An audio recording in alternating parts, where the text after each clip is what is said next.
वाराणसी में शुक्रवार को मिली रिपोर्ट के अनुसार एक कोरोना मरीज मिला है। बीते 24 घंटे में कोरोना से किसी मरीज की मौत नहीं हुई है। शुक्रवार को होम आइसोलेशन से 5 मरीज स्वस्थ हुए हैं। आज कोविड हॉस्पिटल से किसी मरीज को छुट्टी नहीं मिली है। वाराणसी में तीसरी लहर में अब तक 13,667 पॉजिटिव मरीज मिल चुके हैं। इनमें से 13,638 लोग स्वस्थ हो चुके हैं, जबकि एक्टिव केसों की संख्या 16 है। चोलापुर थाने के जगदीशपुर गांव में शादी समारोह से लौट रही एक तेज रफ्तार स्कॉर्पियो अनियंत्रित होकर विद्युत पोल से टकराते हुए सड़क किनारे मकान में घुस गई। इस हादसे में 6 वर्षीय बच्चे की मौके पर मौत हो गई। वहीं स्कॉर्पियो पर सवार अन्य लोग घायल हो गए, जिसमें से एक की हालत चिंताजनक बनी हुई है। सभी को अस्पताल में भर्ती कराया गया है। प्राप्त जानकारी के अनुसार सिंधौरा थाना क्षेत्र में आयोजित शादी समारोह से वापस लौट रही एक तेज रफ्तार स्कॉर्पियो चोलापुर थाना क्षेत्र के जगदीशपुर गाँव के पास विद्युत पोल से टकरा गई। टक्कर इतनी जबरदस्त थी कि स्कॉर्पियो खंबे को तोड़ते हुए बगल में प्लॉटिंग की गई जमीन की नींव को तोड़ते हुए घर में घुस गई। 21 जून को मनाए जाने वाले 8वें अंतर्राष्ट्रीय योग दिवस को भव्य रूप देने के इरादे से जिला प्रशासन तैयारियों में जुटा हुआ है। योग दिवस से पहले प्रशिक्षण कार्यक्रम विभिन्न विद्यालयों एवं अन्य स्थानों पर आयोजित किए जा रहे हैं। जनपद के 1225 विद्यालयों में शुक्रवार को आयोजित योग प्रशिक्षण कार्यक्रम में 59,937 छात्र छात्राएं, अध्यापक एवं शिक्षकों ने प्रतिभाग किया। बताया गया है कि योग से जीवन में आत्मविश्वास बढ़ता है तथा हम एक अनुशासित जीवन शैली अपनाकर सक्षम होते हैं। योग के माध्यम से हमारा छठी इंद्रिय और तीसरा नेत्र काम करने लग जाता है। योग का मानव जीवन में महत्वपूर्ण योगदान है। हमें नियमित रूप से कम 1 घंटा रोजाना योग अथवा शारीरिक अभ्यास करना चाहिए। ज्ञानवापी मस्जिद में जुमे की नमाज सकुशल संपन्न हो गई। नमाजी दोपहर 1:30 बजे तक मस्जिद में पहुंच चुके थे। अजान के फौरन बाद जुमे का खुतबा शुरू हुआ और फिर नमाज हुई। दोपहर 2 बजे के बाद नमाजियों का मस्जिद से निकलना शुरू हुआ और नमाजी शांतिपूर्वक घर के लिए रवाना हो गए। इस दौरान सुरक्षा के कड़े इंतजाम किए गए थे। मुल्क में अमन व चैन की दुआ के साथ ज्ञानवापी मस्जिद में जुमे की नमाज सकुशल अदा की गई। नमाजियों ने तय समय पर खुदा की राह में शुक्र का सजदा किया। इस दौरान सुरक्षा के कड़े इंतजाम किए गए हैं। आज मस्जिद पहुंचने वालों की तादाद सीमित रही। नगर आयुक्त प्रणय सिंह के निर्देश पर शुक्रवार को भी नगर निगम के सभी जोनल अधिकारी व अपर नगर आयुक्त दुष्यंत कुमार मौर्य व सुमित कुमार ने रोड सेफ्टी अभियान के अंतर्गत नगर निगम के विभिन्न जोनों में कार्रवाई की।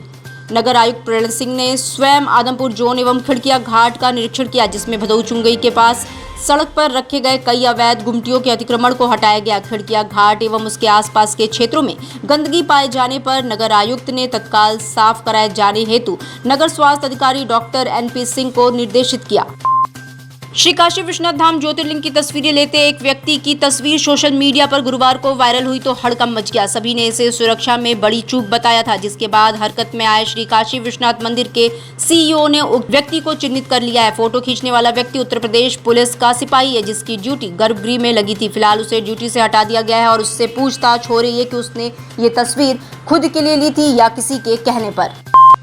CMO Anglo Bengali inter college Bhelupur परिसर में संत चिंतामणि स्पोर्ट्स एकेडमी में शुक्रवार से क्रिकेट प्रशिक्षण शुरू कर दिया गया, जिसका उद्घाटन सांसद मनोज तिवारी ने किया। स्पेशल क्रिकेट प्रशिक्षण कार्यक्रम की शुरुआत मनोज तिवारी क्रिकेट क्लब व चिंतामणि मुखर्जी क्रिकेट एकेडमी के संयुक्त तत्वावधान में सांसद मनोज तिवारी ने मैदान में नारियल फोड़कर किया। मनोज तिवारी ने कहा कि इसे राष्ट्रीय स्तर तक ले जाना प्राथमिकता होगी। मनोज तिवारी ने कहा कि प्रधानाचार्य डॉक्टर विश्वनाथ दुबे का यह प्रयास वास्तव में स्वागत करने योग्य है। उन्होंने कहा कि शायद ही ऐसा कोई प्रधानाचार्य होगा जिसने विद्यालय के छात्रों के अलावा जनपद व अन्य स्थानों के प्रतिभावान खिलाड़ियों के मार्गदर्शन के लिए इस तरह की पहल की है। इस विद्यालय पर समर कैंप के अधीन एक बड़ी योजना पर कार्य चल रहा था पिछले कई महीनों से। हम यहाँ एक खेल जगत की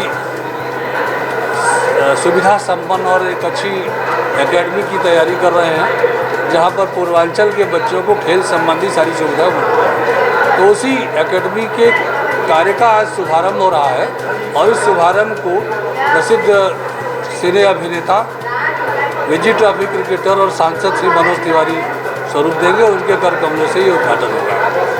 इसका आयोजन में इसके बाद प्रशिक्षण चलेगा, 1 महीने का क्रिकेट और खेल का प्रशिक्षण चलेगा, जिसमें 600 से ज़्यादा बच्चे भाग लेंगे और 1 महीने तक प्रशिक्षण शिविर का कार्य। इंटरनेशनल परफॉर्मिंग आर्ट फेस्टिवल और संस्कार भारती मानस गंगा इकाई की ओर से वाराणसी में 5वीं वर्षगांठ के मौके पर 28 मई और 29 मई को शाम 6 बजे के बाद सुबह बनारस 80 घाट पर सांस्कृतिक कला महोत्सव कार्यक्रम आयोजित होगा। कार्यक्रम में देश भर के प्रसिद्ध कलाकार सम्मिलित होंगे। आईपीएफ संस्था की संचालिका अंजलि चौहान ने बताया कि आईपीएफ अंतर्राष्ट्रीय स्तर पर विभिन्न प्रकार के पारंपरिक कलाओं, संस्कृतियों और सभी वर्गों को एकजुट करने में एक महत्वपूर्ण भूमिका निभा रहा है। हमारा उद्देश्य भारतीय समाज में पिछड़ी कलाओं, संस्कृति आदि को प्रोत्साहन देना है। हम पिछड़े वर्ग के कलाकारों का समर्थन भी करते हैं और उन्हें एक बेहतर मंच प्रदान करना भी हमारा मूल लक्ष्य है। प्रोग्राम आयोजित कर रहे हैं शाम 6:30 से 9:30 तक और ये 2 दिन का प्रोग्राम है 28-29। ज्ञानवापी मस्जिद के कोर्ट कमिश्नर सर्वे की कार्रवाई 14, 15 और 16 मई को की गई। इस दौरान पूरे परिसर की वीडियोग्राफी और फोटोग्राफी कराई गई है, जिसे कोर्ट में जमा किया गया है। इन साक्ष्यों की कॉपी आज शाम तक वादी और प्रतिवादी पक्ष को मिलने की उम्मीद है। ऐसे में विश्व वैदिक सनातन संघ के अध्यक्ष जितेंद्र सिंह बिसेन ने जिलाधिकारी कौशल राज शर्मा को एक पत्र लिखकर इस पर चिंता जताई है और कहा है कि ये बहुत ही संवेदनशील मुद्दा है, इसलिए ये वीडियोग्राफी और फोटोग्राफी पब्लिक प्लेटफॉर्म पर ना आने पाए, इसके लिए डीएम व्यवस्था करे ताकि देश में सांप्रदायिक ताकतों को बल न मिलने पाए।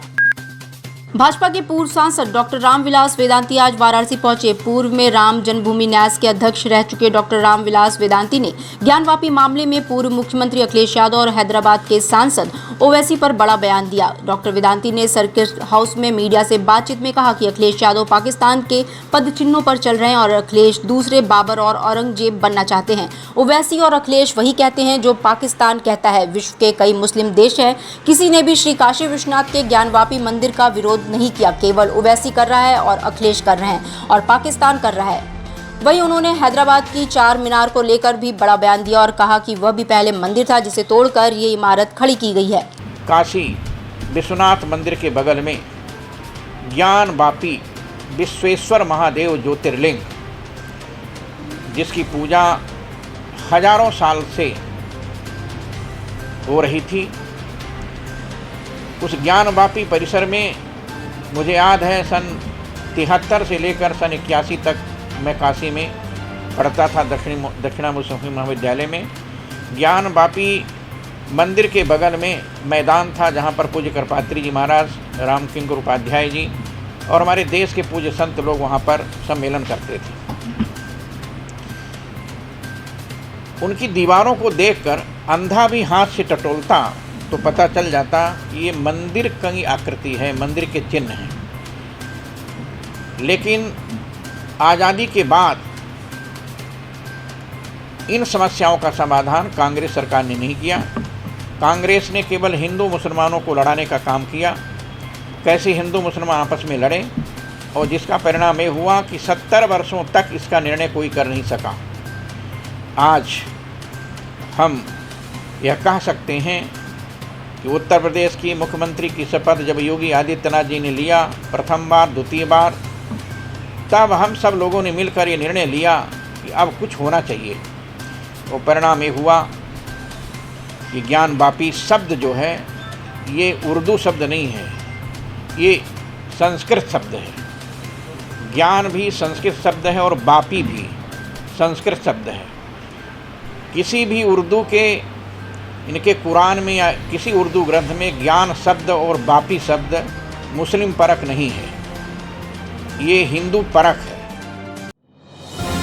डिजिटल इंडिया का digital new platform live VNS पिछले 7 वर्षों से बनारस की सेवा में। पाइए बनारस के कोने कोने की खबर निष्पक्षता के साथ। लाइव वीएनएस से बनारस की ताज़ा तरीन खबरों के लिए प्ले स्टोर से डाउनलोड कीजिए लाइव वीएनएस ऐप या फॉलो कीजिए लाइव वीएनएस को सोशल मीडिया पर।